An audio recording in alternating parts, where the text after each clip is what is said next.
নমস্কাৰ সকলোকে মোৰ ইউটিউব চেনেলটোলৈ স্বাগতম জনাইছোঁ আৰু আজি হৈছে 31 জানুৱাৰী আৰু মোৰ বাবে এটা বহুত বেছি বিশেষ দিন কাৰণ আজি মাতিছে মোক মামাৰ স্কুটি আনিবৰ কাৰণে বহুত বেছি এক্সাইটেড হৈ আছিলোঁ কালি কিন্তু আজি মানে মোৰ ইমান এক্সাইটমেণ্ট নাই কাৰণ মোৰ গাটো অলপমান বেয়া 11টা বজাত মাতিছে এতিয়া হৈছে 10:11 প্ৰথমতে মই বহুত বেছি এক্সাইটেড আছিলোঁ কিন্তু এতিয়া মানে বহুত বেছি দিন হৈ গ'ল নাই কিন্তু আজি ইমান এক্সাইটমেণ্ট নাই আৰু কাহো হৈ আছে গাও বেয়া সেইটো কাৰণে থেংক ইউ মামা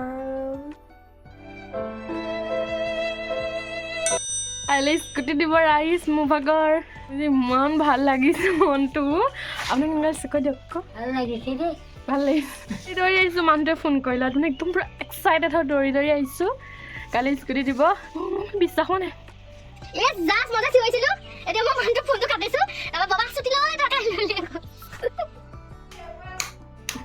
বিৰাট ডাঙৰ কথা এটা হৈ গ'ল কি হ'ব বাৰু এতিয়া বাণী কান্দি अरे कहना क्या चाहते हो বাণী কান্দি চাৰ্টিফিকেটখন পোৱা নাই নহয় মানে সদায় কামবোৰ কেলৈ এনেকুৱা ক'ত থ'লোঁ মানে ইমানে ভালকৈ থৈ হেৰাই থাকে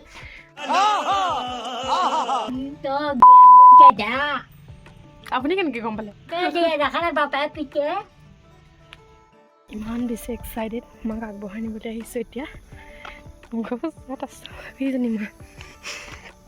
এইজনী মা মুখৰ আগত নামঘৰ ওচৰত আছে ৰেকৰ্ড কৰা দিহানাম গাবৰ কাৰণে মাহঁত প্ৰেক্টিচ কৰিবলৈ গৈছিলে আৰু মই আকৌ এক্সাইটমেণ্টতে মাক আগবঢ়াই আনিবলৈ গৈছিলোঁ আৰু মাক কৈছিলোঁ যে আজি ঘৰত বহুত ডাঙৰ কথা এটা হ'ল তোক ঘৰত গৈ ক'মগৈ বুলি যিটো বেয়া কথা হ'ল তোক মই বুজাব নোৱাৰোঁ কালি স্কুটি তোক মই চালোঁ কেনেকুৱা লাগিছে আৰে যেজনী ছোৱালীয়ে পকৰি খায় সেইজনী ছোৱালীয়ে পকৰি খাব নাপাব কোন পকৰি আছে এইকেইটা কোন হয়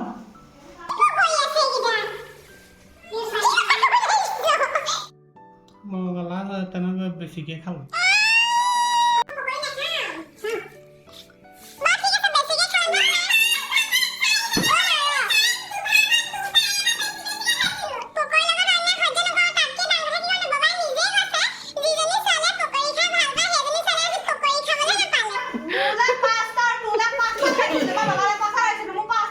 পৰিৱাৰ ভিডিঅ' কল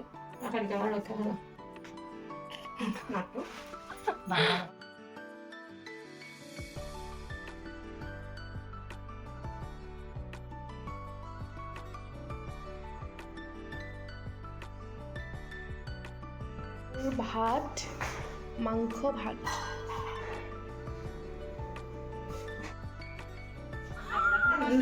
নতুন আলহী আহিব না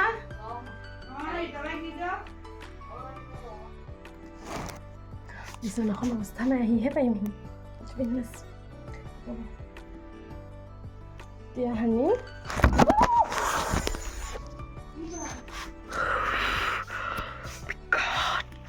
ডাঙৰ লষ্ট হ'বলৈ গৈছিলে নহ'লে বাৰু এইটো সানিম বেবী পাউডাৰ পকা গ'লেই মই বস্তুৱে লোৱা নাই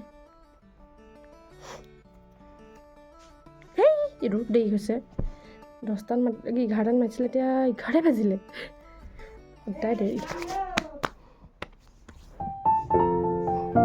cute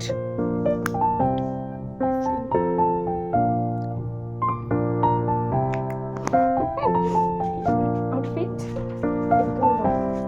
because this is my school bag big start is mandatory कुछ भी भूल चूक नहीं करना चाहती हूँ एडमिशन होचेन থাকি গৈছিলে পইচা দে মান নাই সেইটো ভাল ৰুমটো অৱস্থা নাই আহিহে চিজিল কৰিম পেন এটা লৈ লওঁ মই বিছনাখন চিজিল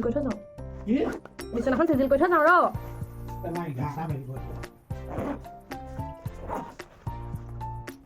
বাই বাই কালি কাহি আছিলে কাহিখন লৈ যাওঁ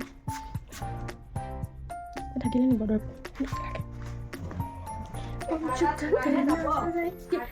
আচ্ছা ওলালো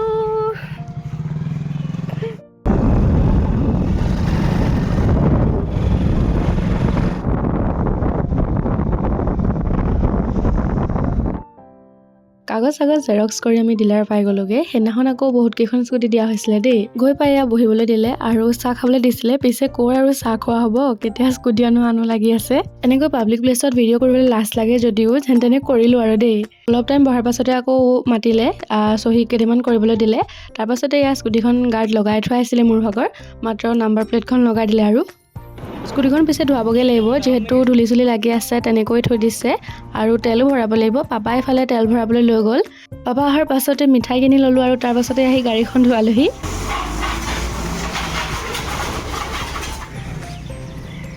গাড়ী পুৰা ধৰাই ল'লোঁ দেই।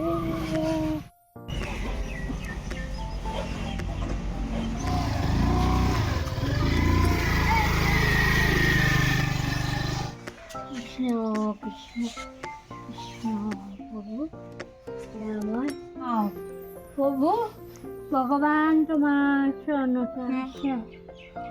লৈ যাম।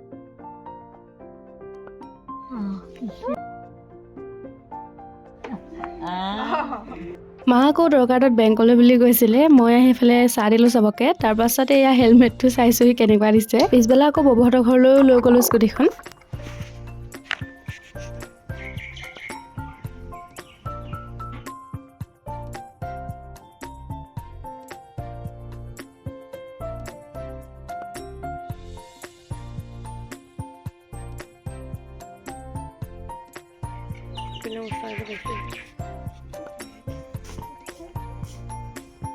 ৰাতিলৈ আকৌ পাপাই মাছ আনিলেগৈ আৰু এয়া হৈছে আজি আমাৰ ৰাতিৰ সাজ। স্কুটিখন নোপোৱাৰ আগৰ পৰাই ভাবি আছিলোঁ যে পোৱাৰ পাছত প্ৰথম আইতাক দেখাবলৈ লৈ যাম আৰু এয়া মামাৰ ঘৰলৈ গ'লোঁ পিছদিনাখন।